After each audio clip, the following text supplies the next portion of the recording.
మనము చాలా దినములుగా క్రీస్తు మహిమను పొందుటకు మన తండ్రి అయిన దేవుడు మనలను సంఘములోనికి పిలిచినారు అని నేర్చుకుంటూ ఉన్నాం.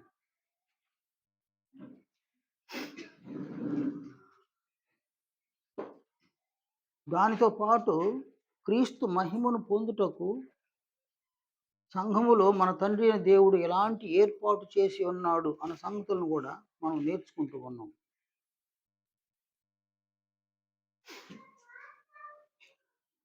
మన తండ్రి అయిన దేవుడు ఈ దేహమును మనకు అనుగ్రహించడానికి గల కారణము మన ఆత్మలు క్రీస్తు యొక్క మహిమను పొందుటకే మనకు అనుగ్రహించినాడు. మనలో ప్రతి ఒక్కరము క్రీస్తు యొక్క మహిమను ఆత్మకు సమకూర్చుకునే విధముగా ఈ దేహమును దేవుని యొక్క ఏర్పాటులో మనం ఉంచి దేవుని కుమారుడును మన ప్రభు అయిన క్రీస్తు యేసు యొక్క ఆజ్ఞలను ఈ దేహము అందుల అవయవాలతో మనము క్రియలుగా చేయగలిగితే మన ఆత్మలకు క్రీస్తు యొక్క మహిమను మనం పొందగలం. అది పెద్ద ప్రయాస, మాట చెప్పుకున్నంత సులువు కాదు, చాలా ప్రయాస అన్నమాట. కానీ ఈ దేహమును క్రీస్తు యొక్క ఆజ్ఞలకు లోబరచాలి అని మనం ఆలోచన చేసిన ఈ దేహము క్రీస్తు యొక్క ఆజ్ఞలకు ఏమాత్రము లోబడదు. ఎందుకంటే ఆయన సహోదరులను ప్రేమించాలి అని ఆజ్ఞాపించినాడు. కానీ ఈ దేహము సహోదరులను ప్రేమించడానికి అస్సలు మనకు సహకరించదు.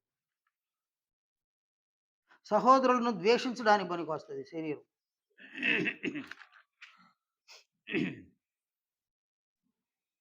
యోహాను వ్రాసిన మొదటి పత్రిక 3వ అధ్యాయము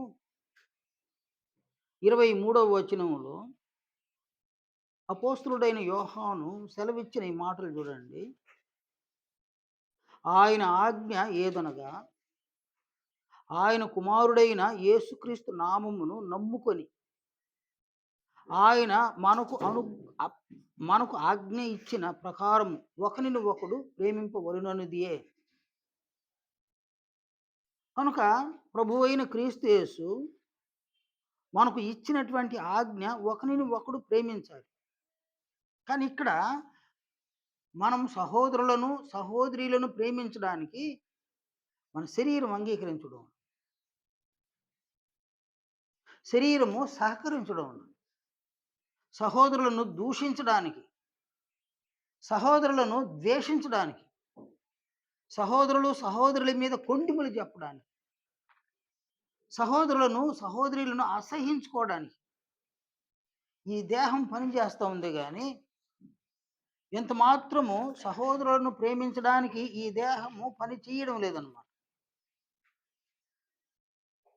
ఈ దేహము ప్రభువు యొక్క ఆజ్ఞను అనుసరించగలిగితే ఈ దేహము ద్వారా మన ఆత్మలకు ప్రభువు యొక్క మహిమను పొందగలము.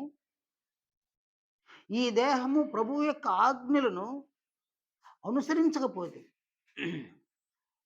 ఈ దేహము ద్వారా మనము ప్రభువు యొక్క మహిమను పొందలేము.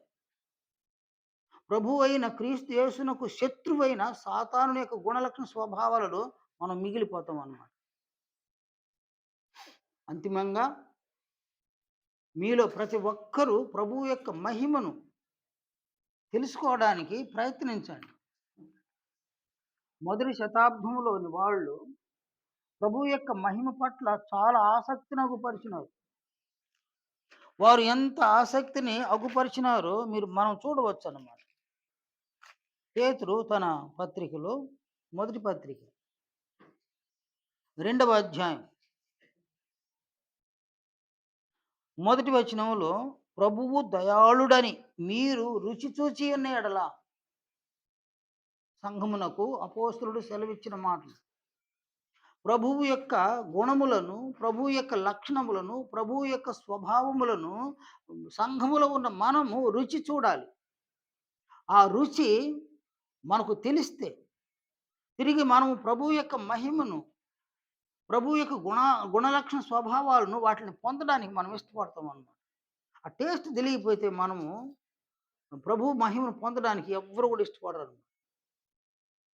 మనలో ఉన్న చెడు గుణాలు, చెడు లక్షణాలు, చెడు స్వభావాలనే మనం ప్రేమిస్తున్నాం. మనలో ఉన్న ఈ చెడు స్వభావాలు, వాటిని మనం ఎంతగానో ప్రేమించి, వాటికి అనుకూలంగానే మన శరీరము అందులో అవయవాలతో మాట్లాడుతున్నాము, క్రియలు చేస్తున్నాం. ఆ చెడు స్వభావాలు, చెడు గుణాలు, చెడు లక్షణాలు నీ సహోదరులను, నీ సహోదరీలను ద్వేషించమంటుంది. దూషించమంటుంది. వారి మీద కొండెములు చెప్పమంటుంది. వారిని అసహించుకోమంటుంది. అందువలన నీ ఆత్మ అపారమైన నష్టాన్ని పొందుతుందన్నమాట.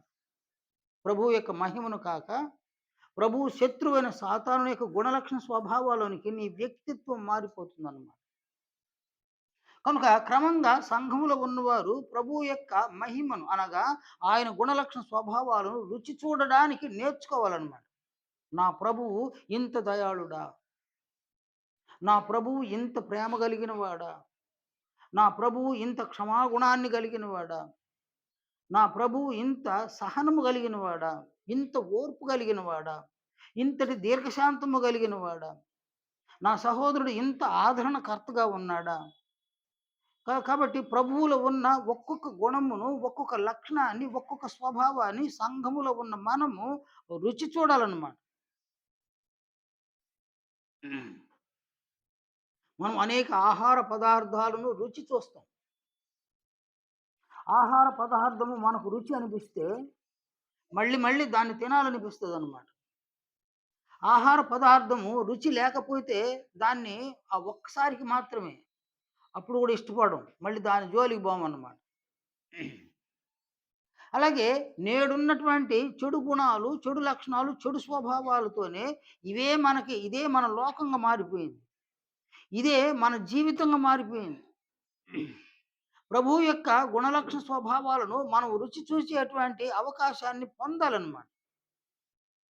మనం ఆయన గుణలక్షణ స్వభావాలను రుచి చూడాలి. రుచి చూడాలి అంటే ఆ దయ, ఆ కనికరము, ఆ క్షమ, ఆ ప్రేమ, ఆ కృప, ఇవన్నీ కూడా నీవు రుచి చూడాలి అంటే నీ వ్యక్తిత్వంలోనికి అవి రావాలన్నమాట. అవి నీ వ్యక్తిత్వంలో లేకుండా వాటి రుచి నీకు తెలియనే తెలీదన్నమాట.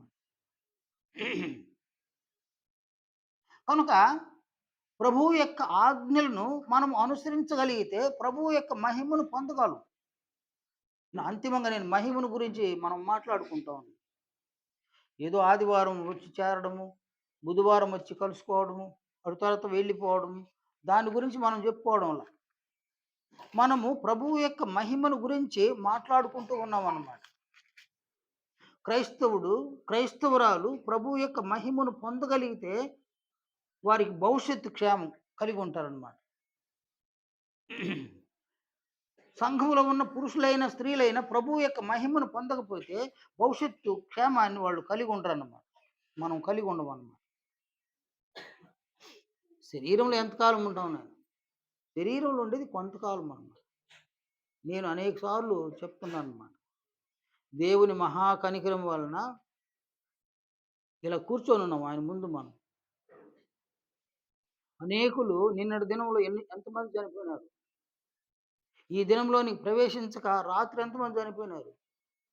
కానీ దేవుడు, మన తండ్రి అయిన దేవుడు, ఆయన మనలను సజీవులుగా ఉంచి, మన శరీరాలకు ఉన్నటువంటి అవసరతలను తీర్చి, మన సమస్యలను పరిష్కరించి, అనేక మేళ్లతో మనలను సత్కరిస్తూ ఉన్నాడన్నమాట.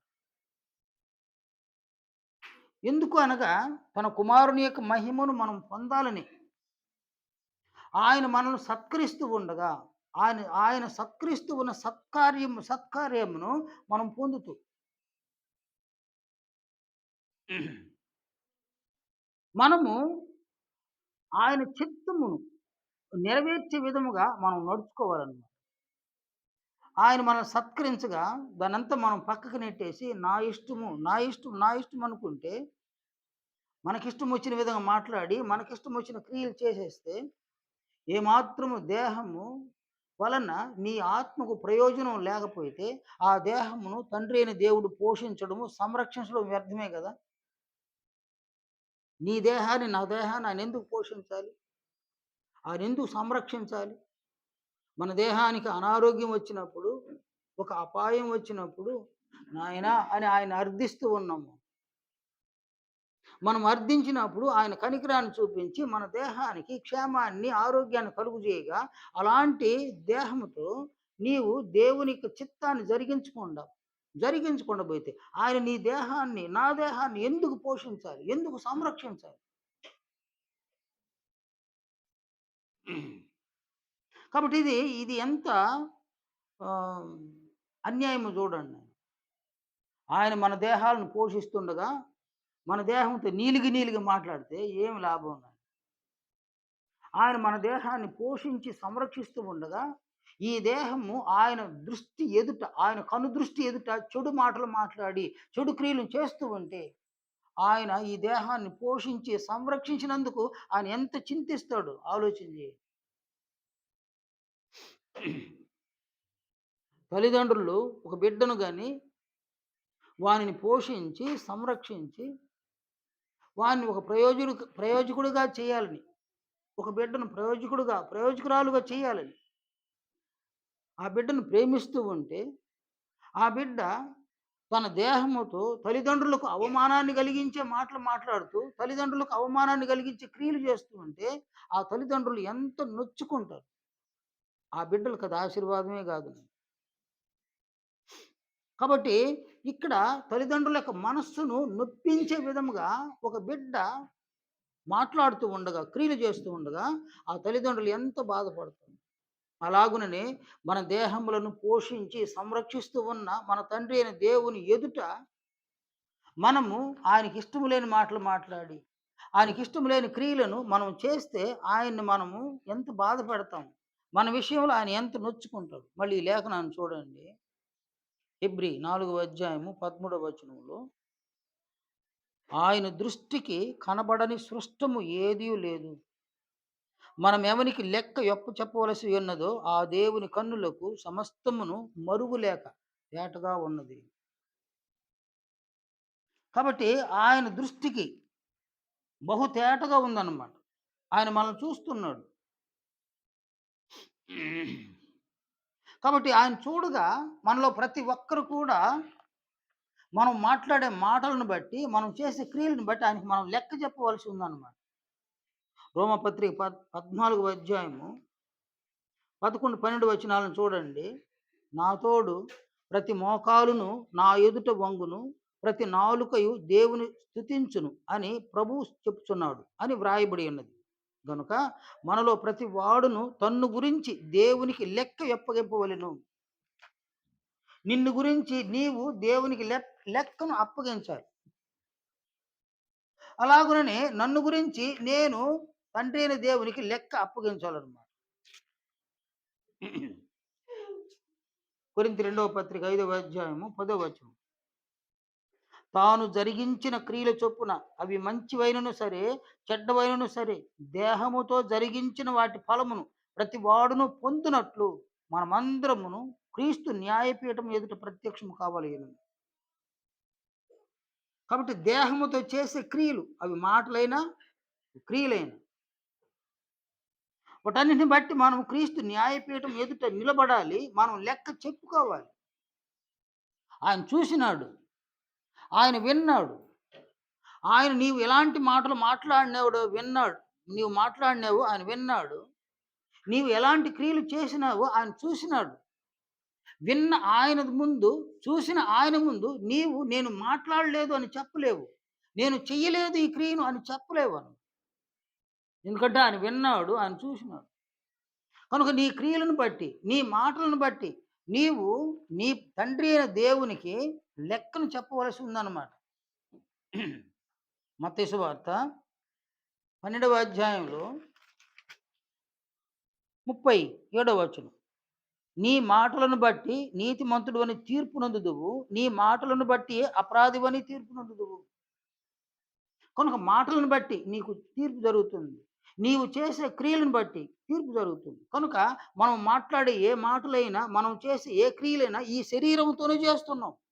శరీరంతోనే మాట్లాడుతున్నాం. కనుక ఈ శరీరాన్ని పోషిస్తున్నది, సంరక్షిస్తున్నది ఎవరు? శరీరాన్ని పోషించి సంరక్షిస్తూ ఉన్నటువంటి వ్యక్తి మన తండ్రి అయిన దేవుడనమాట.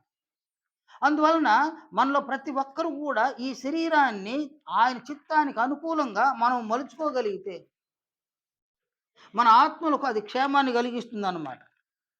అలా కాకుండా మన శరీరములను ఆయన చిత్తానికి విరుద్ధంగా మాట్లాడింపజేసి, క్రియలను చేయింపజేస్తే, మనం లెక్కను ఆయనకు చెప్పవలసి వస్తుంది. ఇంతకీ మన శరీరాలను పోషిస్తున్నది, సంరక్షిస్తున్నది ఆ తండ్రి అయిన దేవుడనమాట. ప్రసంగి 2వ అధ్యాయంలో 25వ వచనాన్ని చూడండి. ప్రసంగి 2వ అధ్యాయము 25వ వచనం. ఆయన సెలవు లేక భోజనము చేసి సంతోషించుట ఎవరికి సాధ్యము? ఒక్క పూట నీ నాలుకకు రుచికరమైన ఆహారమును నీవు భుజిస్తే నీ మనస్సుకు ఎంత ఆహ్లాదమో, నీ మనస్సుకు ఎంత తృప్తో, నీ మనస్సులో ఎంత సంతోషమో. ఒక్క పూట ఆహారం. ఆహారాన్ని భుజించినప్పుడు మనం ఎంత సంతోషిస్తామో, ఎంత ఆనందిస్తామో. మనం తిన్న ఆహారాన్ని గురించి, రుచికరమైన ఆ ఆహార పదార్థాన్ని గురించి అనేకులకు చెప్పుకుంటాం అన్నమాట. చాలా మంచి భోజనం ఈరోజు నేను భోంచేసింది. మా ఇంట్లో చాలా బాగా వంట చేసినారు. పదే పదే దాన్ని మనం చెప్పుకుంటాం అన్నమాట. అంతగా నీ నీ శరీరమునకు రుచికరమైన ఆహారమును ఆయనే అనుగ్రహించినాడు. నువ్వు రుచికరమైన ఆహారాన్ని నువ్వు భుజించినావు. కానీ అది జీర్ణం కాకపోతే, అది గనక జీర్ణం కాకపోతే నీ పరిస్థితి ఏంది? ఒక ఊర్లో ఒక పశువు ఈ సద్దలు ఉండలేదు నాయన, ఆ వెన్నులను అది తినేసిందనమాట. అది చాలా తినేసింది అది. అది జీర్ణం కాలే. అది జీర్ణం కాలేదు. ఉదయానికల్లా కడుపు చాలా పెద్దదిగా ఉబ్బిపోయిందన్నమాట. చాలా పెద్దదిగా ఉబ్బిపోయింది. అది లేచి నిలబడడానికి కూడా దానికి వీలు లేకుండా పోయింది. ఆ కడుపు కడుపు చాలా పెద్దయిపోయింది. లేచి నిలవడానికి కూడా దానికి వల్ల కాదు. అలాగే పడుకోనుంది. ఆ దారిలో వచ్చేవాళ్ళు, పోయేవాళ్ళందరూ దాన్ని చూస్తారు. కడుపు ఉబ్బింది. ఏం తినేసింది ఇది అని. ఒకతను చెప్పినాడు, నిన్న సద్ద వెన్నులు మేము ఆరబెట్టున్నాము ఎండకి, అవి తినేసింది అదే.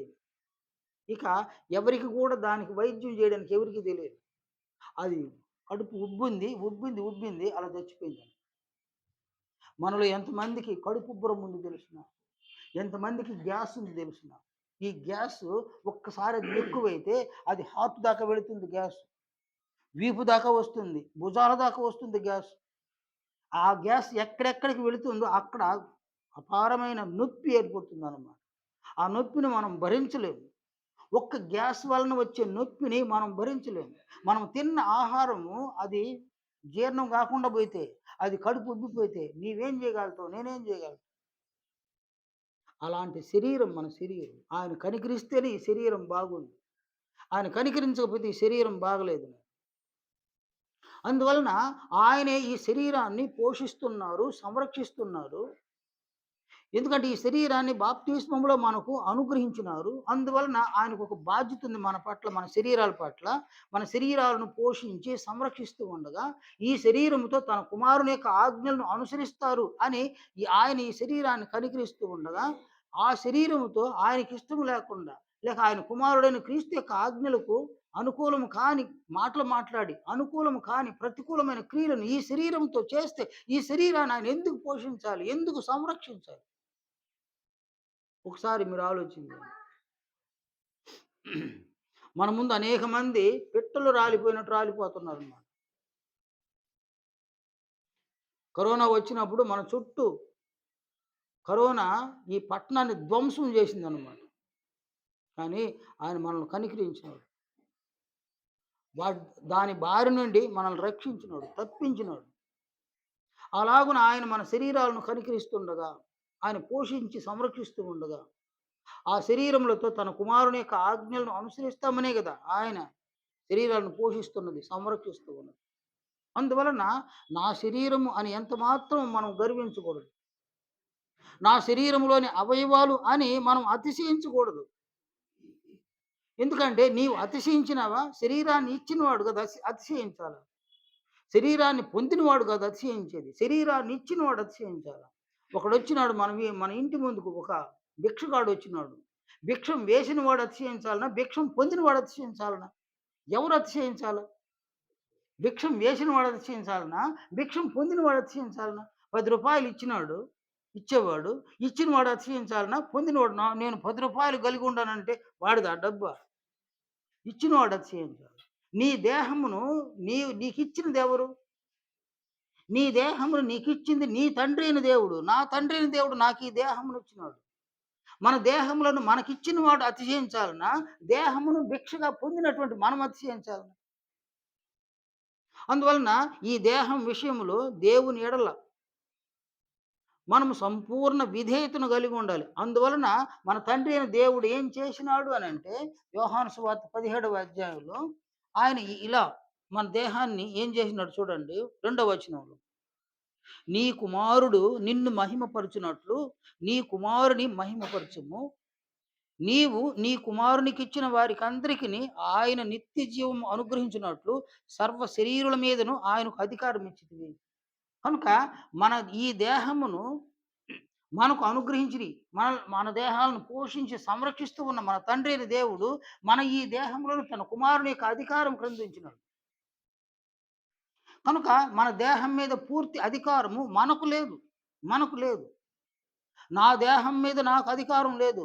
మీ దేహముల మీద మీకు అధికారం లేదు. అలా మీరు అధికారాన్ని కలిగి ఉన్నామని అనుకుంటే మీరు క్రీస్తు యొక్క అధికారమును దుర్వినియోగం చేసిన వాళ్ళవుతాం. క్రీస్తు అధికారాన్ని మనం తిరస్కరించిన వాళ్ళమవుతాం అన్నమాట. ఆయన అధికారాన్ని మనం తిరస్కరిస్తే క్రీస్తునే తిరస్కరించిన వాళ్ళము. క్రీస్తును తిరస్కరిస్తే ఆయన తండ్రి అయిన దేవుని మనం తిరస్కరించిన వాళ్ళము. అందువలన ఆయన మన శరీరాలను ఎందుకు పోషించాలి? ఎందుకు సంరక్షించాలి? అందువలన ఈ శరీరం మీద పూర్తిగా ప్రభువుకు అధికారం ఉన్నది కాబట్టి, ఈ శరీరాన్ని పోషించి సంరక్షించేది తండ్రి అయిన దేవుడు కాబట్టి, ఈ శరీరముతో మనము ప్రభువు యొక్క ఆజ్ఞలను అనుసరించి ఈ శరీరముతో మనం జీవించగలిగితే, ఈ శరీరాన్ని మనము వాడుకోగలిగితే, మన ఆత్మలు ప్రభువు యొక్క మహిమను పొందేటువంటి అవకాశం ఉందన్నమాట. ఇంత కార్యక్రమం జరగాలంటే అపోస్తలుల ప్రభువు అన్నారు, నీ దేహమునకు దీపము నీ కన్నే. కనుక నీ దేహమునకు దీపము నీ కన్నే. నీ కన్ను తేటగా ఉండిన యెడల నీ దేహమంతయు వెలుగుమయమై ఉండును. నీ కన్ను చెడినదైతే నీ దేహమంతయు చీకటిమయుండును. కనుక నీ దేహము వెలుగుమయమై ఉన్నదా? లేక చీకటిమయమై ఉన్నదా? నీకు నీవుగా, నాకు నేనుగా తెలుసుకోవాలి.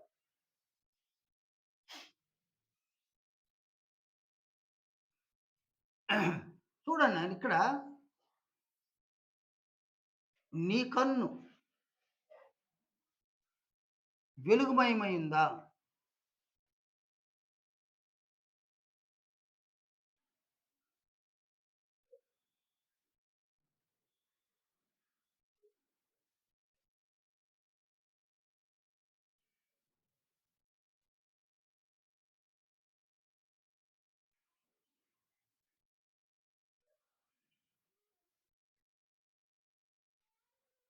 లేక నీ కన్ను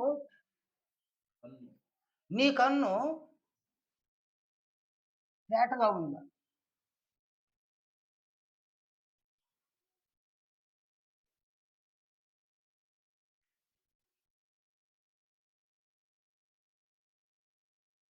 లేక నీ కన్ను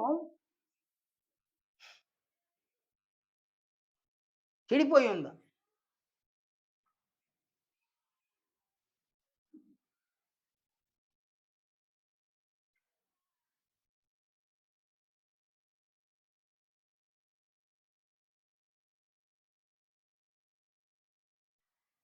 నీ కన్ను తేటగా ఉందా? లేక నీ కన్ను చెడిపోయి ఉందా?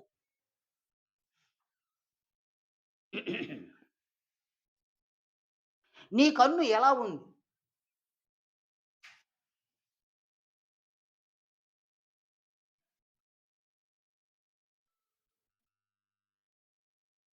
నీ కన్ను ఎలా ఉందో దాన్ని బట్టి నీ దేహం ఉందన్నమాట.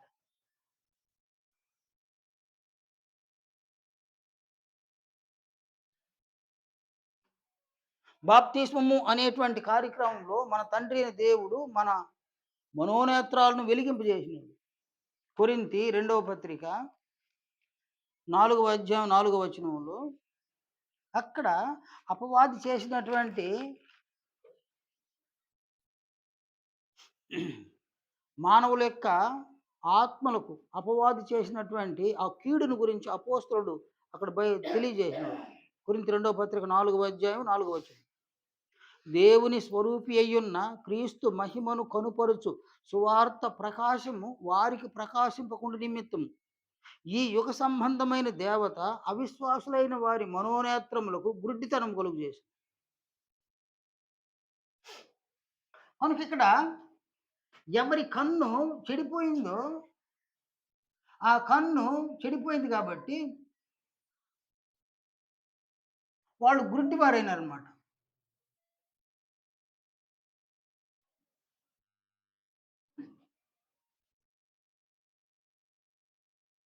కన్ను చెడినటువంటి వారు గుడ్డివారు.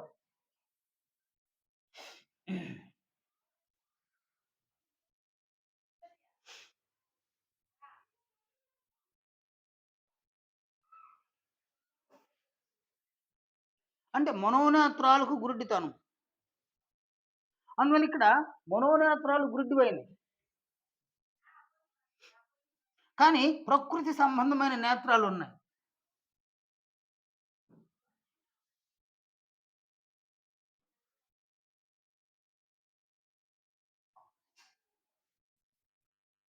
ఈ శరీర సంబంధమైన నేత్రములు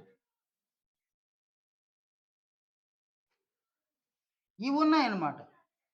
అందువలన మనోనేత్రాలు ఎవరికైతే గుడ్డివైపోయినాయో వారు అదృశ్యములను చూడలేరు. వీరు అదృశ్యాలను చూడలేరు. వీరు కేవలము దృశ్యములను చూస్తారన్నమాట.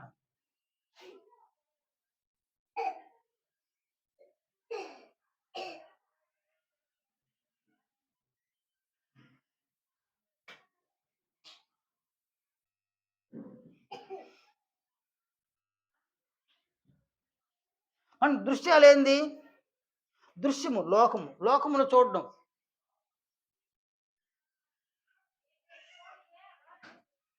ఈ లోకాన్ని చూడడం. లోకాన్ని చూడడం అంటే మనుషుల్ని చూడడం.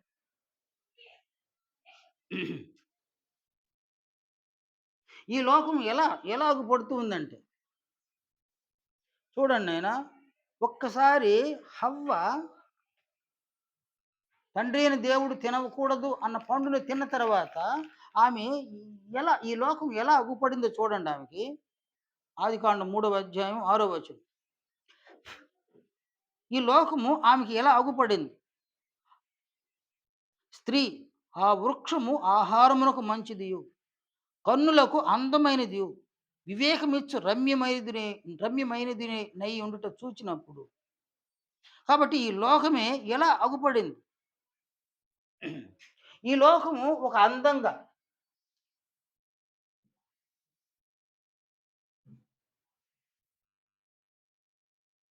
ఒక మంచిదిగా,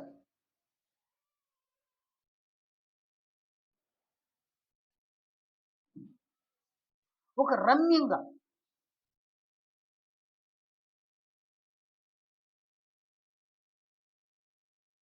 లోకము ఇలా అగుపడుతుందన్నమాట. ఈ దృశ్యములను చూస్తున్నారు మనుషులందరూ కూడా. కొన్ని దృశ్యాలను అలా దృష్టించినప్పుడు ఆ దృష్టి మరల్చుకోవడానికి కూడా ఇష్టం లేదన్నమాట. తదేకంగా చూడాలనిపిస్తుంది. మీరు చూడండి, ఈ నేత్రాలతో, ప్రకృతి సంబంధమైన నేత్రాలతో మీకు ఏదైతే అందముగా కనబడుతుందో, ఏది రమ్యంగా కనబడుతుందో, ఏది మంచిదిగా అగుపడుతుందో దాన్ని తదేకంగా చూడాలనిపిస్తుందన్నమాట. చూడాలనిపిస్తుంది. ఒక వ్యక్తి చూడడం వలన ఒక్కసారి, 2 సార్లు, 3 సార్లు తదేకంగా చూడడం వలన అది కావాలని కోరుకుంటాడన్నమాట. చూడకపోతే దేన్ని కోరుకోడు. పురుషులైనా, స్త్రీలైనా చూడకపోతే దేన్ని కోరుకోరనమాట. చూడడం వలన వారిలో ఒక కోరిక పుడతది. ఇది నాకు కావాలి అని పుడతదనమాట. కనుక పురుషులైనా, స్త్రీలైనా మనుషులను చూస్తున్నారు, వస్తువులను చూస్తున్నారు, వెండి బంగారాలు చూస్తున్నారు, డబ్బును చూస్తున్నారు, అనేకం చూస్తున్నారు. ఏది వారికి మనుషులకు రమ్యంగా అనిపిస్తుందో, ఏది మంచిదిగా అనిపిస్తుందో, ఏది అందంగా అనిపిస్తుందో అది కావాలి, అది కావాలి, అది కావాలి అనుకున్నప్పుడు ఇక్కడ నీకు తెలియకనే నీ ప్రభువైన క్రీస్తు యేసు యొక్క ఆజ్ఞను అతిక్రమించి వాటిని పొందడానికి ప్రయాసపడి పాపులుగాను, అపరాధులుగాను మారిపోతున్నారన్నమాట. కనుక ఒక వ్యక్తి పాపిగా మారడానికి, అపరాధిగా మారడానికి దృశ్యములను, లోకాన్ని చూడడం.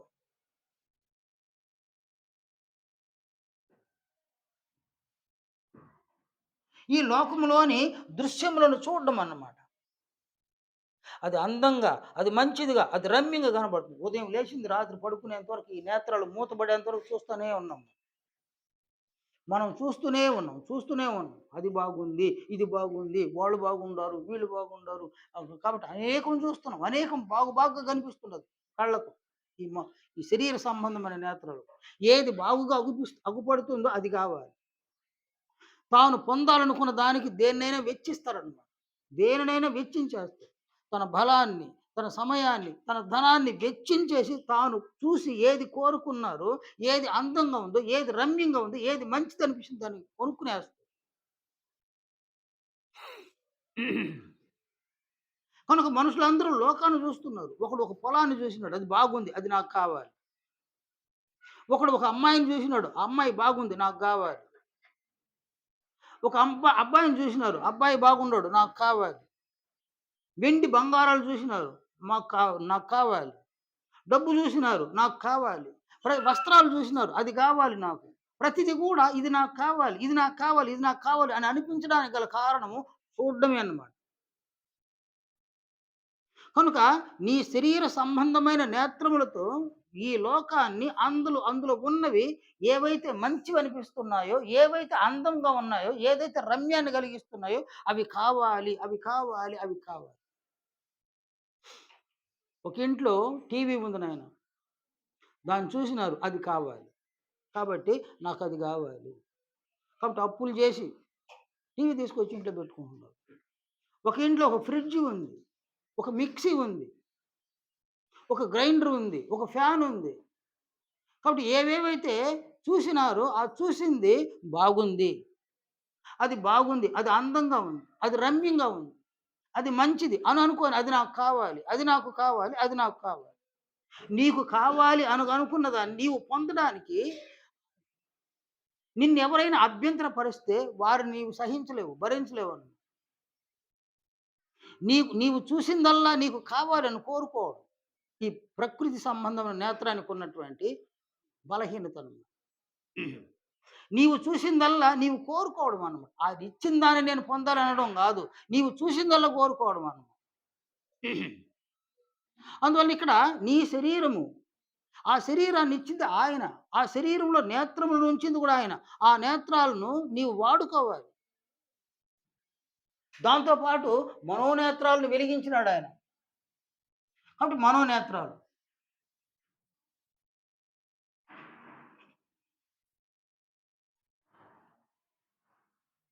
ఈ మనోనేత్రములను తండ్రిని దేవుడు వెలిగించేసినాడు.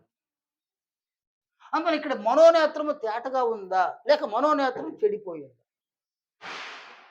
నీ మనోనేత్రం చెడిపోయింటే అదృశ్యములను అది చూడదు. అది గ్రుడ్డిదైపోయింది. అది పనిచేయదు. నీవు ఆత్మీయంగా గ్రుడ్డివాడివన్నమాట. ప్రభువు యొక్క మాటల్లో చూడండి. మత్తయి సువార్త 15వ అధ్యాయంలో ప్రభువు ఇలా సెలవిచ్చినారు. మత్తయి 15వ అధ్యాయము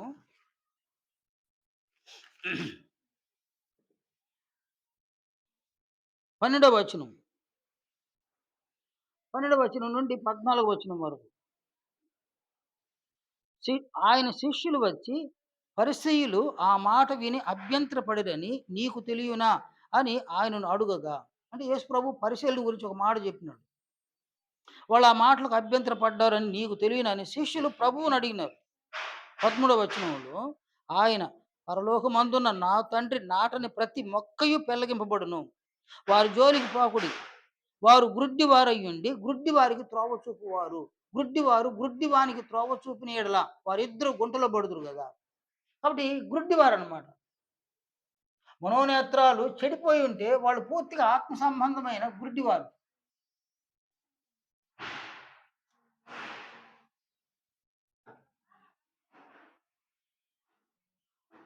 ఆత్మ సంబంధమైనటువంటి గుడ్డివారు. కాబట్టి ఇక్కడ ప్రకృతి సంబంధమైన నేత్రాలే పనిచేస్తాయనమాట. ఈ నేత్రాలే పనిచేస్తాయి. శరీర సంబంధమైన నేత్రాలు పనిచేస్తాయి.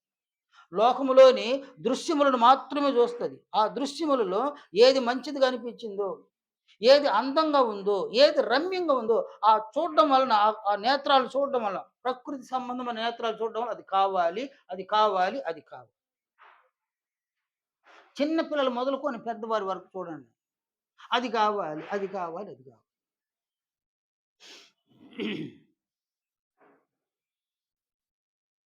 నా మనవరాలు వస్తది నాయన. ఆమె ఏదో ఒకటి అడుగుతుందని. ఎందుకమ్మా అని అడుగుతాను నేను. ఆహా! దానికి ఆన్సర్ లేదు. ఇది పలానా దానికని ఆన్సర్ లేదు. ఆహా! నాకు కావాలి. అదన్నమాట. చిన్న బిడ్డ నాయన. నాయన అదెందుకు నీకు అని అడిగితే చాలు. హ్యాట్ అడిగిందామె. హ్యాట్ అడిగింది. ఎందుకు నాయనా అని అడిగినా. ఆహా! అది నాకు కావాలి. అంటే సమాధానం లేదన్నమాట. ఒక ప్రశ్నకు సమాధానమే ఇలా. అది ఎందుకు? తాతయ్య ఈ ఎండ వేడిమి తట్టుకోలేకపోతున్నాను. కాబట్టి నా శిరస్సు మీదకి ఒక శిరస్త్రాణముగా నాకు ఒక హ్యాట్ కావాలి అని చెప్పడం. లేక వర్షం వచ్చేటప్పుడు నేను నా తల తడవకుండా ఉండడానికి ఒక హ్యాట్ కావాలా అని చెప్పారు. ఎవరో వేసుకున్నారు చూసింది. అది నాకు కావాలి. ఎందుకు నాయన అంటే అది నాకు కావాలి. అది నాకు కావాలి. అది నాకు కావాలి. ఎందువల్ల నేత్రం చూసింది. కళ్ళు చూసినాయి. అది నాకు కావాలి. ఆమె కాదు. ఏ వయస్సులో ఉన్నవారైనా చూస్తే నాకు కావాలి. చూస్తే నాకు కావాలి. కనుక ఈ శరీర సంబంధమైన నేత్రములతో చూస్తా ఉన్నాం. సంఘములో ఉన్నవాడు మనోనేత్రాలతో చూడాలి. కానీ సంఘములో ఉన్నవాళ్ళు సహితము మనోనేత్రాలతో చూడడం లేదంటే కేవలము వారి మనోనేత్రాలకు గుడ్డితనం వచ్చేసిందనమాట. వారు గుడ్డివారైపోయినారు. వారు అదృశ్యములను చూడలేరు. కేవలము దృశ్యములను మాత్రం చూస్తారు. ఏది మంచిది శరీరానికి, ఏది అందంగా ఉంది, ఏది రమ్యంగా ఉంది అవన్నీ మాకు కావాలి. అది నాకు కావాలి, ఇది నాకు కావాలి, ఇది నాకు కావాలి. ఒక భార్య తన భర్తతో అది నాకు కావాలి, ఇది నాకు కావాలి. పిల్లలు తల్లిదండ్రులతో అది నాకు కావాలి, ఇది నాకు కావాలి. ప్రకృతి సంబంధమైన నేత్రములతో చూస్తారు. అది కావాలని కోరుకుంటారు. మనోనేత్రాలు పనిచేయడం. సంఘంలో ఉన్న వారి యొక్క మనోనేత్రాలు ఇక్కడ పనిచేయడం. మనోనేత్రాలు గుడ్డివైపోయాయి. తత్ఫలితముగా వీటి వలన అంటే వీటిని పొందడం. వీటి వలన వ్యక్తిత్వం పాడవడం అన్నమాట.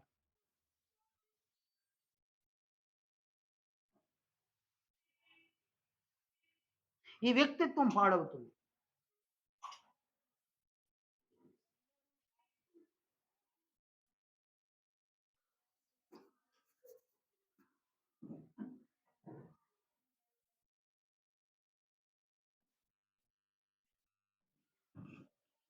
కనుక అంతిమంగా నీ వ్యక్తిత్వము క్రీస్తు యొక్క మహిమను నువ్వు పొందాలి. కానీ వ్యక్తిత్వం పాడైపోయిందన్నమాట.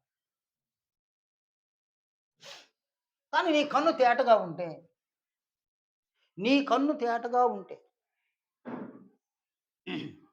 చూడండి నాయన ఇప్పుడు కన్ను చెడిపోయింది. అంటే మనోనేత్రం చెడిపోయింది. గుడ్డివారైపోయినారు. శరీర సంబంధమైన నేత్రాలు మాత్రం పనిచేస్తా ఉంది. లోకములోని దృశ్యాలను చూస్తున్నారు. ఇవన్నిటిని కూడా పొందుతారు. దేనికోసం దీన్ని దేనికి పొందుతారు నాయన? ఆత్మక శరీరానికా? శరీరానికి పొందుతారు. శరీరానికి పొందినది ఏదైనా వాటిని అనుసరించి క్రియలు చేయడం, మాటలు మాట్లాడడం. దానివలన వ్యక్తిత్వం ఏమవుతది? అది పాడైపోయింది. వ్యక్తిత్వమే పతనం అయిపోయిందండి. నీ కన్ను తేటగా ఉంటే అది అది చూస్తది నాయన. కన్ను చూస్తదనమాట.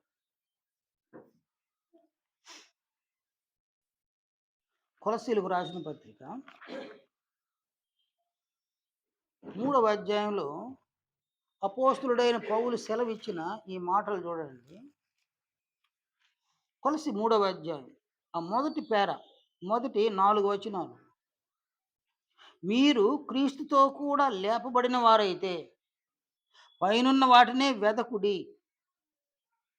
ఏం చేయమన్నాడు ఆయన? పైనున్న వాటిని వెదకాలి.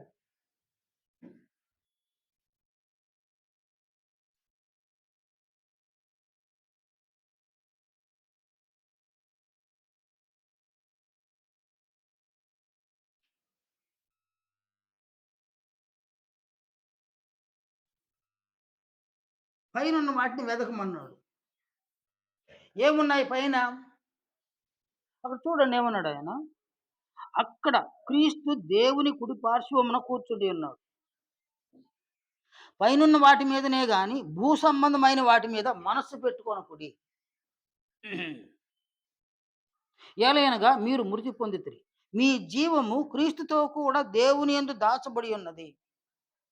కాబట్టి ఇక్కడ మన జీవము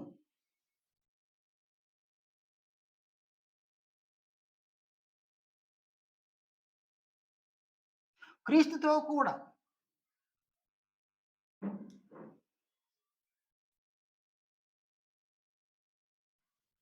దేవుని యందు దాచబడింది.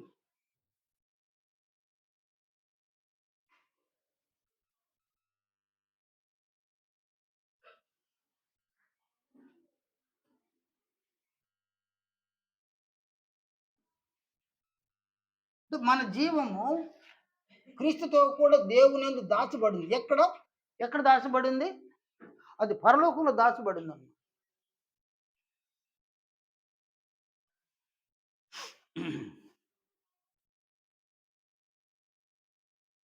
కనుక ఆయన మన కొరకు జీవమును దాచిపెట్టున్నాడనమాట. నేను చూడండి ఆయన ఈ గవర్నమెంట్ స్కూళ్ళకి వెళ్తుంటారు. ప్రైవేట్ స్కూళ్ళకి కూడా పిల్లలు వెళ్తా ఉన్నారనమాట.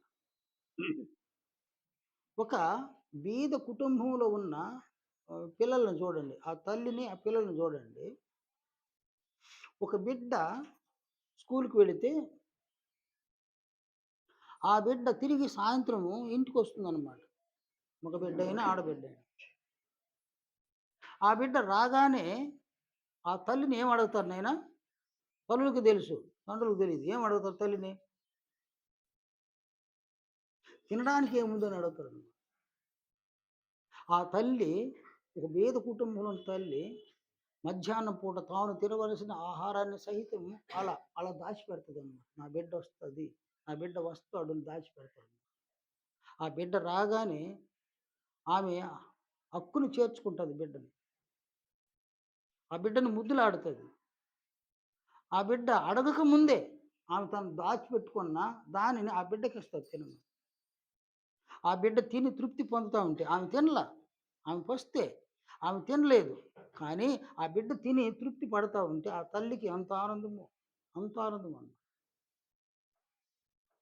అలాగుననే మన తండ్రి అయిన దేవుడు మన ఆత్మలకు అవసరమైన మన జీవాన్ని, ఈ జీవమును క్రీస్తుతో కూడా మన తండ్రి అయిన దేవుడు ఏం చేసినాడు? దాచిపెట్టున్నారనమాట. ఆయన దాచిపెట్టిన జీవాన్ని మనం అక్కడికి వెళితేనే పొందుతాం. ఎక్కడికి వెళితే? పరలోకం వెళితేనే మనం పొందగలుగుతాం. పరలోకం వెళ్ళకపోతే జీవాన్ని మనం పొందలేం. ఈ జీవము ఆత్మకు అవసరం. ఇక్కడ అందమైనది, మంచిగా ఉన్నది, రమ్యమైనది ఇది ఏదైనా సరే, ఇది ఆహారమైనా, వస్త్రాలైనా, మరి ఏదైనా సరే, వెండి బంగారులైనా, పొలమైనా, మరేదైనా సరే, పురుషులు, స్త్రీలైనా, మరేదైనా సరే, ఇక్కడ ఇవన్నీ కూడా ప్రాణమునకు ఈ ఈ ప్రాణానికి సహకరిస్తాయి. కానీ ఇవన్నీ జీవాన్ని కలుగజేయవు. వ్యక్తిత్వాన్ని పాడు చేస్తాయి. కానీ అక్కడ తండ్రి అయిన దేవుని యందు జీవము క్రీస్తులో కూడా దాచబడింది. మన ఆత్మకు అవసరమైన జీవాన్ని తండ్రిని దేవుడు దాచిపెట్టున్నాడు. మన మీద ఎంత ప్రేమ చూడండి. ఒక బిడ్డ మీద ఎంత ప్రేమో తల్లికి, తాను తినవలసిన ఆహారాన్ని కూడా అలా అట్టిపెట్టి ఆ బిడ్డకి ఇస్తుందన్నమాట. దాచిపెట్టి. కొన్ని సందర్భాల్లో బిడ్డల కొరకు తల్లిదండ్రులు ఈ ఆహారాన్ని తల్లులు దాచిపెడతారన్నమాట. దాచిపెడతారు. ఒక బిడ్డకు దాచిపెట్టిన తినుబండారాలైనా అది ఏదైనా సరే, దాచిపెట్టిన దాన్ని మరొక బిడ్డ తినేస్తే ఆ తల్లికి ఎంత బాధ తెలుసునా? చిన్న బాధ కాదు. చిన్న బాధ కాదు. నువ్వు తిన్నావు గదా! అక్కో, చెల్లిలో, అన్నో, తమ్ముడో రావాలి గదా! వాళ్ళ కోసం పెట్టిన దాన్ని నువ్వెలా తినేస్తావు అని ఆ తల్లి చింతిస్తది, బాధపడతది. ఆ బిడ్డొస్తే ఏం పెట్టాలని చింతిస్తది. ఒక మామూలు శరీరాన్నిచ్చిన తల్లిదండ్రులకు పిల్లల మీద ఎంత ప్రేమ ఉంది. కానీ మన తండ్రి అయిన దేవునికి మన మీద ఎంత ప్రేమ అంటే, మన కొరకు పరలోకములో ఈ జీవాన్ని దాచిపెట్టారన్నమాట వాళ్ళు. తండ్రి అయిన దేవుని యొద్ద ఈ జీవము దాచిపెట్టబడిందన్నమాట. నీవైనా, నేనైనా, మనలో ఎవరైనా పరలోకం వెళితే అక్కడ ఈ జీవాన్ని పొందగలం. పరలోకం వెళ్ళకపోతే ఈ జీవాన్ని మనం పొందలేం. ఒక తండ్రి తన బిడ్డలను ఆస్తికర్తలుగా చేయాలనుకోని, అతనేదో సంపాదిస్తా ఉన్నాడు బిడ్డల కొరకు. ప్రారంభంలో నేను సంపాదిస్తాననుకుంటాడు. కానీ అది సంపాదించేటప్పుడు ఆ క్రమంలో ఇది నా పిల్లల కొరకు అని అనుకుంటాడు తండ్రి. ఇది నా బిడ్డల కొరకు అని అనుకుంటాడు. తన బిడ్డల కొరకు తానేం సంపాదించినా తన బిడ్డల కొరకు అనుకునే ఆ తండ్రి, ఆ బిడ్డను ప్రయోజకులుగా చేయడానికి, ఆడబిడ్డలైనా, మగబిడ్డలైనా ప్రయోజకులుగా చేయడానికి ప్రయాసపడతాడు. ఆ బిడ్డలు తల్లిదండ్రుల మీద అలిగి ఈళ్ళొదిలి వెళ్ళిపోతే సంపాదించింది ఎవరి కోసం నాయన? సంపాదించిందంతా ఎవరి కోసం? ఎవరి కోసం? ఆయన లక్షలు సంపాదించినాడు, కోట్లు సంపాదించినాడు. వాడు బయటెళ్ళినోడు తిరిగి రాకపోతే ఇది ఎవరి కోసం నాయన? బయటికి వెళ్ళినోడు అక్కడెక్కడ చచ్చిపోతే ఇదెవరి కోసం? అతడు సంపాదించిందంతా ఎవరి కోసం? అది వ్యర్థమే గదా! అది అలా ఆగిపోతది. అతనెవరు నాయన? రతన్ టాటానా? చనిపోయినాడు గదా! ఆస్తులు ఎవరికి నాయన? ఎవరికి చెందుతాయి ఆస్తులు? ఎవరికి చెందుతాయి ఆస్తులు? వారసులు ఎవ్వరు లేరు. ఎవరికి ఆ ఆస్తులు? అది ప్రభుత్వ స్వాధీనం అవుతదన్నమాట. లేదు కొంతమంది మేము వారసులమనొస్తే ఏం జరుగుతది? కోర్టుల దాకా ఎళ్తాయన్నమాట. కోర్ట్ డిసైడ్ చేస్తే తప్ప ఏం జరగదు. కనుక రతన్ టాటా వేల కోట్లు కాదు, లక్షల కోట్లు సంపాదించి ఎవరికి లాభం? అలాగే ఒక తండ్రి అనేకం సంపాదించి పెట్టినా, ఒక కుమారుడైనా, కుమార్తె అయినా దాన్ని అనుభవించలేకుండా వాళ్ళు అక్కడెక్కడో చనిపోతే, ఇది సంపాదించి ఏమి లాభం? ఎవరికి ఉపయోగపడతదది? అది ఎవరికి ఉపయోగపడదని. వీటన్నిటికంటే మించిన జీవాన్ని మన తండ్రి అయిన దేవుడు పరలోక రాజ్యంలో మన కోసం దాచిపెట్టున్నాడు. కనుక దాన్ని మనం పొందాలి. దాన్ని పొందాలంటే దాన్ని చూడాలి నాయన. పైనున్న వాటిని వెతకాలి. వాటిని మనం చూడాలి. మనోనేత్రాల సహాయంతో మనం చూడాలనమాట. ఎందుకంటే కన్ను తేటగా ఉంది కాబట్టి. పేతురు తన పత్రికను చూడండి. ఆయనేం రాసినాడో. పేతురు ఇలా సెలవిచ్చినాడు. ఈయన రెండవ పత్రిక మొదటి అధ్యాయము, వాస్తవానికి ఇది 5వ వచనం నుండి 10వ వచనం వరకు మనం చదువుకోవాలనమాట. అంత సమయం లేదు మనకు. 9వ వచనం, 10వ వచనాల్లో ఇవి ఎవనికి లేకపోవును. వాడు తన పూర్వ పాపములకు శుద్ధి కలిగిన సంగతి మరిచిపోయి గుడ్డివాడును, దూరదృష్టి లేనివాడగును. కాబట్టి ఇక్కడ ఇవి ఎవనికి లేకపోవునన్నాడు. ఏవి అంటే 5వ వచనం నుండి 7వ వచనం వరకు. నేను మళ్ళీ చదువుతాను చూడండి. ఆ హేతువు చేతనే మీ మట్టుకు మీరు పూర్ణ జాగ్రత్త గలవారై, మీ విశ్వాసమునందు సద్గుణమును, సద్గుణమునందు జ్ఞానమును, జ్ఞానమునందు ఆశా నిగ్రహమును, ఆశా నిగ్రహమునందు సహనమును, సహనమునందు భక్తిని, భక్తి యందు సహోదర ప్రేమను, సహోదర ప్రేమ యందు దయను అమర్చుకొనుడు అన్నాడు. ఆత్మలకు అమర్చుకోమన్నాడు. కాబట్టి వీటిని ఎవరైతే దూరదృష్టి కలిగి, ఇది ఒక దూరదృష్టి నాయన.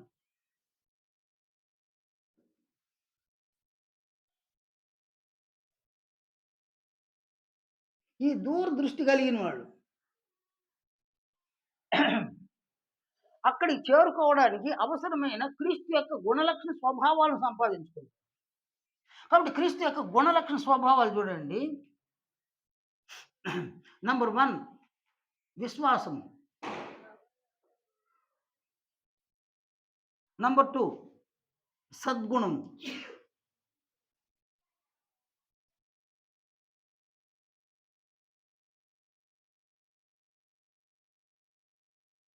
సద్గుణమునందు ఆ? సద్గుణమునందు జ్ఞానము.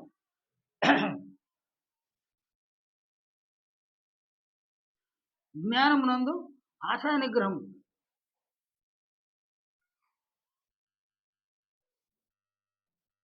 ఆశా నిగ్రహం నందు సహనము, సహనమునందు భక్తి, భక్తి అందు సహోదర ప్రేమ.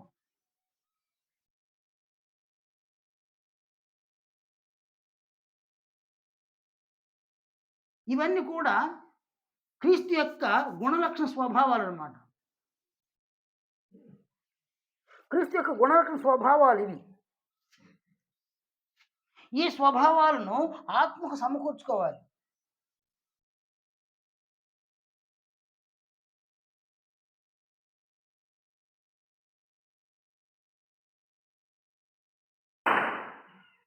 ఆత్మకు ఈ స్వభావాలను సమకూర్చుకోవాలనుకుంటే, వీటన్నిటిని కూడా దేహము, అందుల అవయవాలతో క్రియలు చేయాలనమాట. దేహము, అందుల అవయవాలతో ఈ క్రియలను చేయాలి.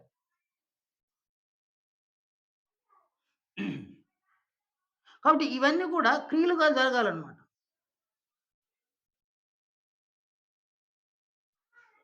అలాగే మాటలు. వీటిలి గురించి పదే పదే మాట్లాడాలి. పదే పదే మాట్లాడాలి. వినుట వలన విశ్వాసం కలుగును. వినుట వలన విశ్వాసం కలుగును. రాత్రి మా ఇంట్లో ఒక మాట చెప్పుకొని ఆశ్చర్యపోతున్నారు జనాలందరూ కూడా. మాటేందంటే, మన పార్వతి మానవుడున్నాడు. ఆయన రాత్రి మా ఇంటికొచ్చి తీసుకొచ్చినారాయన. ఆయన, ఆయన ఇలా చెప్పినాడనమాట. వీళ్ళు వీళ్ళు ఆ బిడ్డను ప్రశ్నిస్తా ఉన్నారు. "ఉనకు యారు పిడిక్కుం" అని అన్నారనమాట. "ఎనకు ఎంగ ఆయా పిడిక్కుం" అంటే వాళ్ళ అమ్మమ్మ ఎనకు పిడిక్కుం. వాళ్ళ చిన్నమ్ముంది. ఆమె ఇష్టపడతది నాకు. ఆమె ఆమె నాకిష్టం. అందరిని నాకిష్టం, నాకిష్టం అంటుండాడు. కానీ వాళ్ళ అవ్వ దగ్గరకొచ్చేసరికి ఆమె నాకిష్టం లేదన్నాడు. ఈమె నాన్నమ్మని ఇష్టం లేదన్నాడు. ఎందువలన అలా అన్నాడు? ఏమన్నా వాడికి కీడు చేసిందా? ఈమేమన్నా వాడికి అపకారం చేసిందా? నేను విన్నా ఆ మాట. అందరిని నాకిష్టం, నాకిష్టం, నాకిష్టం అన్న బిడ్డ ఈమె దగ్గరకొచ్చేసరికి నాకిష్టం లేదు. ఈమె మాత్రం నాకిష్టం లేదనేసి. ఆమె ఎంత బాధపడుతా ఉందో పాపం. ఎంత ఈమె వలన అతనికి ఎలాంటి కీడు జరగదు. ఆ బిడ్డకి. అతనికి ఎలాంటి నష్టం కూడా లేదన్నమాట. మరెందుకు అలా ఫిక్స్ అయిపోయినాడు బిడ్డ? బిడ్డ ఎందుకు అలా ఫిక్స్ అయినాడు అనంటే, వినుట వలననమాట. వినుట వలన విశ్వాసం కలుగును. పదే పదే ఈమెను గురించి వాళ్ళమ్మ గాని, వాళ్ళ అమ్మకి అమ్మ గాని, వాళ్ళ చిన్నమ్మ గాని పదే పదే చెడ్డగా మాట్లాడుకోవడం వలన, చెడ్డగా మాట్లాడుకోవాలన దాన్ని పదే పదే వినేటువంటి బిడ్డ ఈమె చెడ్డది అని మనసులో ఫిక్స్ అయిపోయినాడన్నమాట. అందువల్ల నాకు చెడ్డవాళ్ళు ఇష్టం లేదు నాకు. అందరూ ఇష్టం. ఈమె నాకిష్టం లేదు. కనుక ఇక్కడ పదే పదే వీటిలి గురించి మాట్లాడితే విశ్వాసం ఉన్నది. పదే పదే వీటిలి గురించి మాట్లాడితే, వీటిలి గురించి ఉచ్చరిస్తే, వీటిని మాట్లాడుతుంటే విశ్వాసం, విశ్వాసం వస్తది. వీటిలనే మాట్లాడతాం. మాట్లాడి, మాట్లాడి వీటిని క్రియలుగా చేస్తాం. క్రియలు చేసేస్తామనమాట. ఈ క్రియల ఫలితంగా ఆత్మకు క్రీస్తు యొక్క మహిమను సమకూర్చుకుంటాం. ఆత్మకు క్రీస్తు యొక్క మహిమను మనం సమకూర్చుకుంటాం.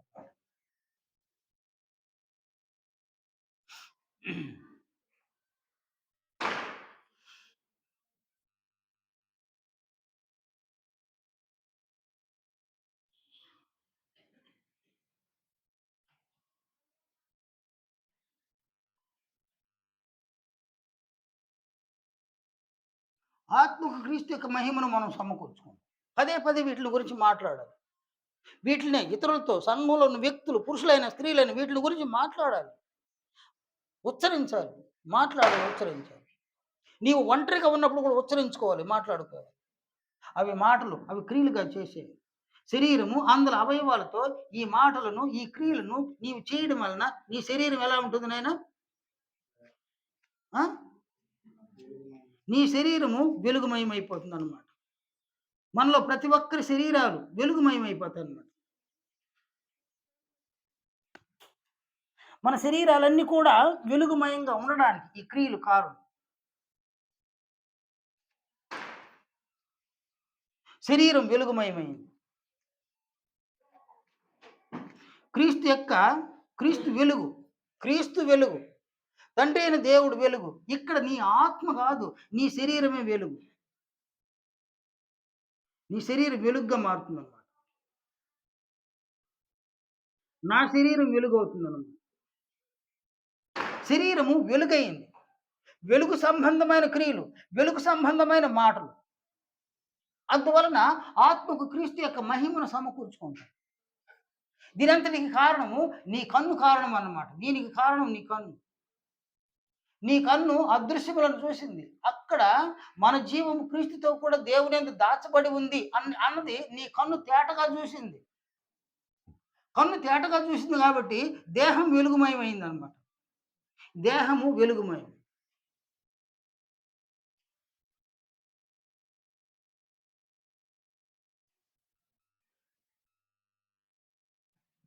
దేహం వెలుగుమయమైంది. వెలుగు సంబంధమైన మాటలు మాట్లాడి, వెలుగు సంబంధమైన క్రియలు చేసి, ఆత్మకు క్రీస్తు యొక్క మహిమను మనం సమకూర్చుకున్నాం.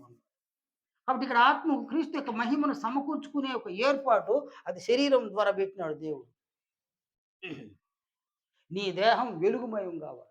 నా దేహం వెలుగుమయం కావాలి. నన్ను దీన్ని దృష్టిలో పెట్టుకోండి. ఇది నా దేహము, నా ఇష్టం అని అనుకుంటే పోషించేవాడు, సంరక్షించేవాడు ఆయన. ఆయన మనకి ఈ దేహాన్ని ఇచ్చినాడు కదా నాయన. ఒక బిడ్డ నా ఇష్టం, నా ఇష్టం అంటున్నాడు. నా శరీరము నా ఇష్టం అంటున్నాడు. ఆ తల్లిదండ్రులు చెప్తారు, నాయన ఇలా మాట్లాడకూడదు నాయన, ఇలాంటి క్రియలు చేయకూడదు నాయన, అటు చేయబోక, అలా మాట్లాడబోక, నా ఇష్టం, ఎవడు ఏమనుకుంటే నాకేం, ఎవడు నన్నేమంటాడు అని అంటుంటారు అన్నమాట. నన్ను ఎవరేమంటారు, నన్ను ఎవరేం చేస్తారు. ఇది అతిశయం, గర్వం అన్నమాట. అతిశయించి గర్వించి ఈ శరీరము నాది, నా ఇష్టం వచ్చినట్టు మాట్లాడతా, నాకు ఇష్టం వచ్చిన క్రియలు చేస్తాడు. ఆ శరీరాన్ని పోషించేవాడు, సంరక్షించేవాడు, పోషిస్తూ ఉండగా, సంరక్షిస్తూ ఉండగా నీ శరీరం ఉంది, నా శరీరం ఉంది. కనుక ఒక బిడ్డ ఎలాంటి మాటలు మాట్లాడకూడదని తల్లిదండ్రులు వారిస్తున్నారు, ఎలాంటి క్రియలు చేయకూడదని తల్లిదండ్రులు వారిస్తున్నారు. మీకెందుకు నా ఇష్టం అని ఆ బిడ్డ అనుకోవడం వల్ల అలాంటి క్రియలే చేసి, అలాంటి మాటలే మాట్లాడుతూ ఉండడం వల్ల ఇంతకాలానికి ఆ తల్లిదండ్రులు వాడెట్లన్నా పోనీ అనుకుని వదిలేస్తారు.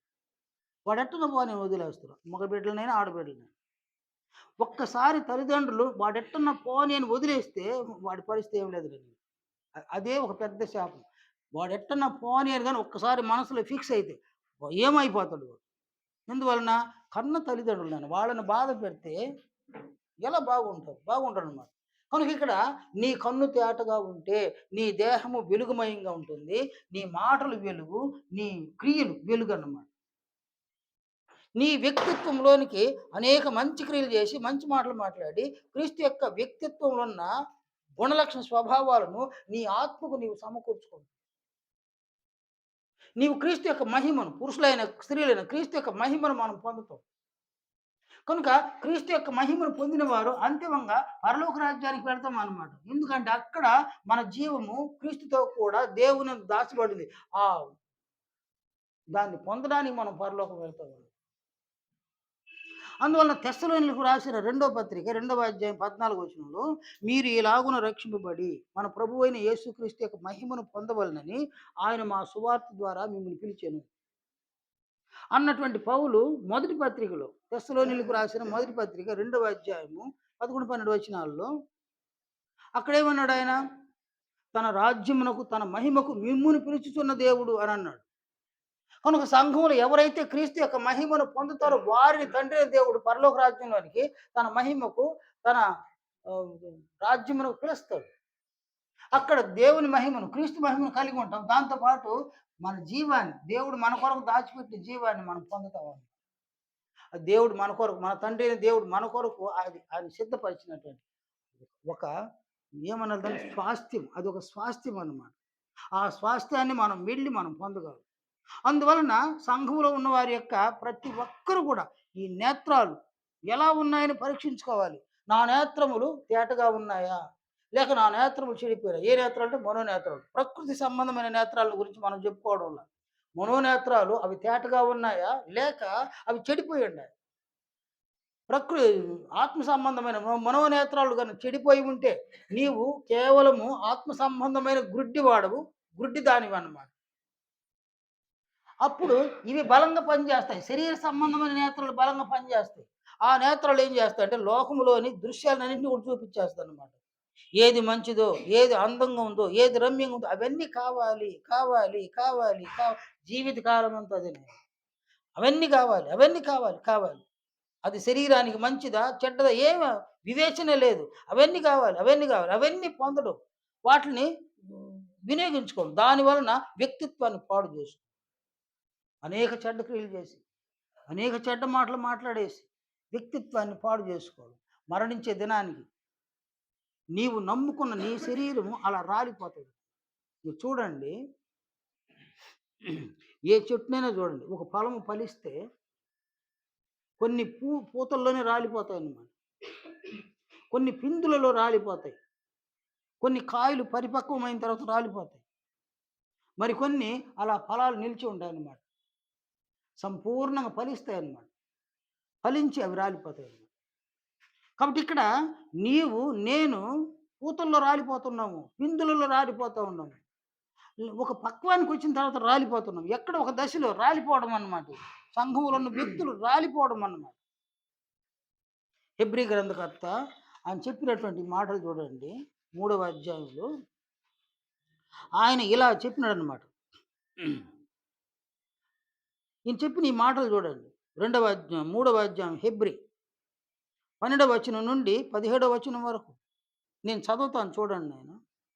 సహోదరులారా, జీవము గల దేవుని విడిచిపోవునట్టి విశ్వాసము లేని దుష్ట హృదయము మీలో ఎవని ఎందైనను ఒకవేళ ఉండునేమో అని జాగ్రత్తగా చూసుకొనుడి. నేడు మీరు ఆయన శబ్దమును వినిన యెడల కోపము పుట్టించినప్పటి వలె మీ హృదయములను కఠినపరచుకొనకుడని ఆయన చెప్పాను. కనుక పాపము వలన కలుగు భ్రమ చేత మీలో ఎవడును కఠినపరచబడకుండానట్లు నేడు అనబడు సమయం ఉండగానే ప్రతి దినమును ఒకరినొకడు బుద్ధి చెప్పుకోండి, ఒకరికొకడు బుద్ధి చెప్పుకోండి. అనగా మొదటి నుండి మనకున్న దృఢ విశ్వాసం అంతం మట్టుకు గట్టిగా చేపట్టిన ఎడలనే క్రీస్తులో పాలివారమయ్యిందుము. 16, 17 వచనాలు. వీని కోపం పుట్టించింది ఎవరు? మోషే చేత నడిపింపబడి ఐగుప్తులో నుండి బయలుదేరి వచ్చిన వారే కదా. ఎవరి మీద 40 ఏండ్లు ఆయన కోపగించెను? పాపము చేసిన వారి మీదనే కదా. వారి శవములు అరణ్యములో రాలిపోయాను. చూడండి, ఈ శరీరాలు రాలిపోయినాయి అన్నమాట. ఆయన కనికరించినాడు. వారి శరీరాలను ఎంత కనికరించినాడు. ఆహారం పూరేళ్ళు కావాలంటే పూరేళ్ళు వచ్చినాయి. నీళ్లు కావాలంటే బండల నుంచి నీళ్లు తెప్పించినాడు. ఆహారం లేదంటే ఆకాశం నుండి మన్నాను కురిపించినాడు ఆయన. ఆయన వారి దేహములను పోషించి సంరక్షించినాడు ఆయన. ఎందుకనగా ఆయన చిత్తాన్ని వాళ్ళందరూ అనుసరిస్తారని వాళ్ళని ప్రేమించినాడు.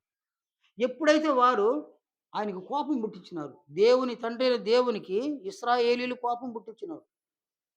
ఐగుప్తు చెర నుంచి వారిని విడిపించి తీసుకొని వస్తుండగా కోపం పుట్టించినారు వాళ్ళు. అనగా ఆయనకి విరుద్ధంగా మాట్లాడడం, విరుద్ధమైన క్రియలు శరీరాలతో చేసినారనమాట. ఏ శరీరాలను పోషించినాడో, ఏ శరీరాలను సంరక్షించినాడో ఆ శరీరాలు అరణ్యంలో రాలిపోయినాయి.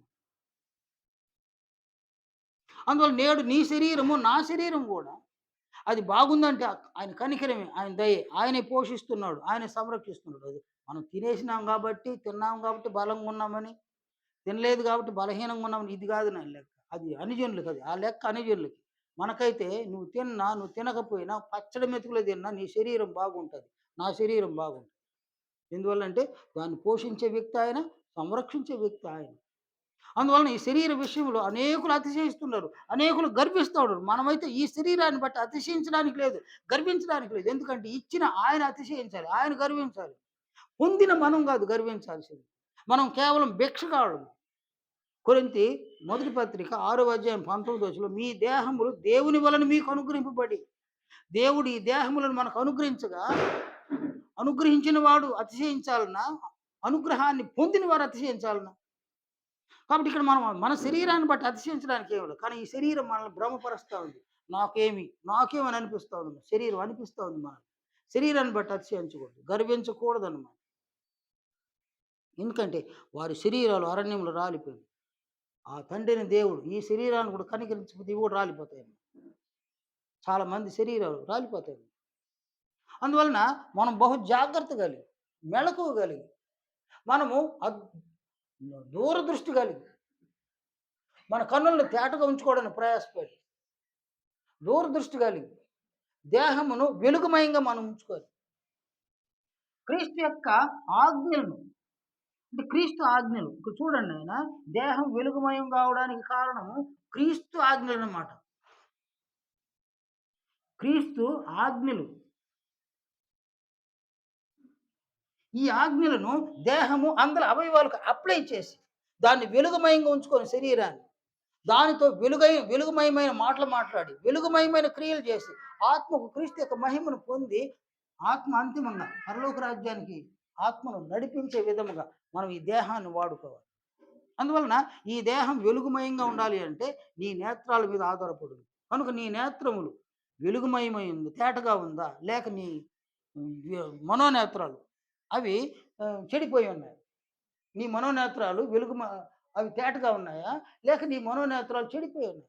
నీ మనోనేత్రాల యొక్క పరిస్థితిని నీవు దృష్టించాలి. నేను దృష్టించాలి. మనమందరం దృష్టించాలి. అలా దృష్టించగలిగితే ట్రీట్మెంట్ ఉంది నాయన. నీ మనోనేత్రాలు చెడిపోయి ఉంటాయి. ట్రీట్మెంట్ చేయడానికి ఆయన ఇష్టపడతా ఉంటాడు. ఆయన చేస్తాడు. మనం ట్రీట్మెంట్ చేసుకోవచ్చు. మనోనేత్రాలకు ట్రీట్మెంట్ చేసుకొని మళ్ళీ అవి వెలిగిస్తాడు ఆయన. మనం చూడొచ్చు. అదృశ్యములను చూడొచ్చు. దూరదృష్టిని కలిగి ఉండొచ్చు. తిరిగి మనము ఈ దేహాన్ని కంట్రోల్‌లో పెట్టుకోవచ్చు. కంట్రోల్‌లో పెట్టుకొని దేవుని కుమారుడైన క్రీస్తు యేసు యొక్క ఆజ్ఞలను మనమందరం కూడా అనుసరించి నడుచుకోవచ్చు. జీవించవచ్చు. తత్ఫలితంగా దేహము అందులో అవయవాలతో క్రీస్తు ఆజ్ఞలను అనుసరించడం వలన ఆత్మకు క్రీస్తు యొక్క మహిమను పొంది పరలోక రాజ్యానికి పాత్రులుగా మనం సిద్ధపడవచ్చు. అందువలన తండ్రి అయిన దేవుడు క్రీస్తు యొక్క మహిమను పొందుటకే ఆయన సంఘంలోనికి మనల్ని పిలిచినాడు. మనలో ఎవరైనా క్రీస్తు మహిమను పొందితే ఆయన బహు ఆనందిస్తాడు. మనలో ఎవరైనా క్రీస్తు యొక్క మహిమను పొందకపోతే ఆయన మనం బాధ పెట్టిన వాళ్ళం అవుతాం. ప్రత్యక్షంగా బాధ పెట్టిన వాళ్ళం అవుతాం. ఆయన బాధ పెట్టి మనం బాగుండము. మీలో ఎవరు కూడా ఆయన బాధ పెట్టి మీలో ఎవ్వరూ బాగుండరు. మనలో ఎవరైనా ఆయన బాధ పెట్టి మనం బాగుండం. ఇంతవరకు కూడా శరీరమే మనల్ని లోబరుచుకొనుందనమాట. శరీరానికి మీరు లోబడబాకండి. మనం శరీరాలకు లోబడకూడదు. మనం లోబడవలసింది క్రీస్తు యొక్క ఆజ్ఞలకే లోబడాలి. ఎందుకంటే ఈ దేహము క్రీస్తు యొక్క అధికారం క్రింద ఉంది. క్రీస్తు ఆజ్ఞలను ఈ దేహముతో అనుసరించి నెరవేర్చడం, ఆజ్ఞలను అనుసరించడమే మన విధి అన్నమాట. అందువలన మనలో ప్రతి ఒక్కరు కూడా ఈ మాటలను గ్రహించండి, అవగాహన చేసుకోండి, ఆలోచన కూడా చేయండి. ఈ దినం మొదలుకొని ఈ శరీరాన్ని క్రీస్తు యొక్క ఆజ్ఞలకు మనం లోబడద్దాము. ఈ శరీరంతో క్రీస్తు యొక్క ఆజ్ఞలకు అనుకూలంగా మాట్లాడదాము. క్రీస్తు యొక్క ఆజ్ఞలకు అనుకూలమైన క్రియలు చేద్దాము. ఈ దేహాన్ని వెలుగుమయంగా ఉంచుకుందాము. ఈ దేహం అందరి అవయవాల ద్వారా ఆత్మకు క్రీస్తు యొక్క మహిమను పొంది పరలోక రాజ్యంలో మన కొరకు మన తండ్రి అయిన దేవుడు క్రీస్తు కూడా దాచిపెట్టి ఉన్న జీవాన్ని మనం పొందడానికి సిద్ధపడదు. దయచేసి కొద్ది సంగతులు మీరందరూ గ్రహించాలని మీకు అందరికీ మనవి చేస్తున్నాను, ముగిస్తున్నాను.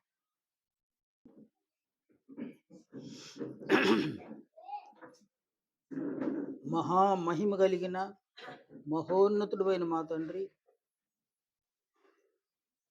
మా పట్ల మీరు చూపిస్తూ ఉన్న అపారమైన మీ ప్రేమను బట్టి, మీ కనికరమును బట్టి తండ్రి మేమందరము మీకు స్తుతులు స్తోత్రములు చెల్లిస్తున్నాం.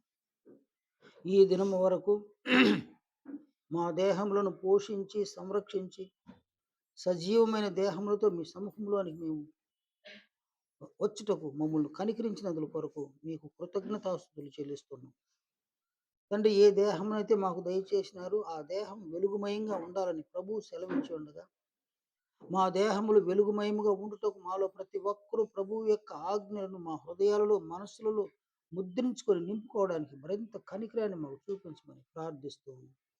ఇందుకొరకు ప్రభువు యొక్క ఆజ్ఞలను మేము కంఠత చేయడానికి ప్రారంభించి ఉండగా మాలో ప్రతి ఒక్కరూ ప్రభువు యొక్క ఆజ్ఞలను కంఠత చేయుటకు కావలసిన జ్ఞాపక శక్తిని, జ్ఞానమును మాకు అనుగ్రహించమని ప్రాధేయపడుతున్నాము. మా తండ్రి, ప్రభువు యొక్క మహిమను పొందుటకు మా హృదయాలు, మా మనస్సులలో ప్రభువు యొక్క ఆజ్ఞలు ఉండవలసింది ఎంత ఆవశ్యకమో వాళ్ళు ప్రతి ఒక్కరూ గమనించడానికి సహాయాన్ని దయచేయమని ప్రార్థిస్తున్నాం. తండ్రి, ప్రభు మహిమను పొందుటకు వాళ్ళు మీరు ప్రతి ఒక్కరిని కనికరించి ఉన్నందున తండ్రి, మేము మా కళ్ళను, మనోనేత్రాలను వెలుగుమయంగా ఉంచుకోవడానికి ప్రభువు వద్ద కాటుకును కొని మా కళ్ళను వెలుగుమయంగా తేటగా ఉంచుకునే విధంగా మరింత సహాయం దయచేయమని ప్రార్థిస్తున్నాం. అదృశ్యములను చూడడానికి మేము అలవర్చుకునే విధంగా కనికరించండి నాయన. పరలోకమును అందలి మిమ్మును చూడడానికి మీరు మా కొరకు క్రీస్తు యేసునందు మీ వద్ద దాచిపెట్టిన జీవాన్ని మేము చూడడానికి, దాన్ని పొందడానికి కావలసిన క్రీస్తు మహిమను ఈ సంఘంలో ఉన్నప్పుడే మేము సమకూర్చుకోవడానికి కనికరాన్ని చూపించుకొని ప్రార్థిస్తున్నాం. సంఘ కార్యక్రమాలు దీవించండి ఆయన. సంఘంలో ఉన్న ప్రతి కుటుంబాన్ని, ప్రతి బిడ్డను కనికరించండి తండ్రి. ప్రభువు యొక్క కార్యముల యందు అంటే మేమందరం ప్రయాసపడడానికి, ప్రభువు మహిమను పొందుటకు మేమందరం కూడా ప్రయాసపడడానికి మరింత కనికరాన్ని చూపించమని అన్ని విషయాలలో మీ కృపకు మమ్మల్ని పాత్రలుగా ఎంచుదురని ఈ ఈ చివరగా మీ సమ్ముఖంలో మేము ప్రార్థిస్తుండగా, తిరిగి మీ సమ్ముఖంలోనికి వచ్చేంత వరకు మాకు క్షేమాన్ని, భద్రతను, ఆరోగ్యాన్ని దయచేసి ప్రోత్సహించమని, ప్రతి బిడ్డను దీవించమని, జ్ఞాపకం ఉంచుకోమని ప్రభువైన క్రీస్తు యేసు పరిశుద్ధ నామమున ప్రార్థిస్తున్నాము తండ్రి. ఆమేన్. నేను అందరికీ వందనాలు.